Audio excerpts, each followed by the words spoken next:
So ఈరోజైతే నేను మా మమ్మీ కోసం వెజిటబుల్ ఫ్రైడ్ రైస్ అయితే చేస్తున్నాను. సో జస్ట్ ఇంట్లో ఉన్నటువంటి కూరగాయలు, బేసిక్ ఇంగ్రీడియంట్స్‌తో నేను చేస్తున్నాను అనమాట. సో ఇందులో నేను కారం వాడలేదు.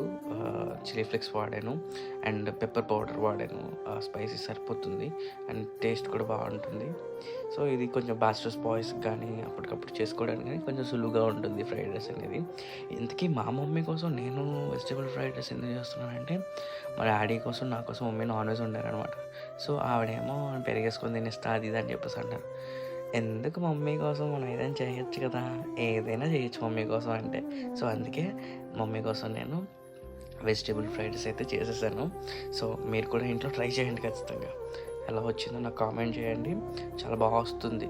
నేను చెప్పినట్టు చూపించినట్టు చేయండి చాలు, వచ్చేస్తుంది. మమ్మీకి చల్లరిలోపు పెట్టేస్తాను, లేదంటే దెబ్బలు పడిపోతాయి. బాబా.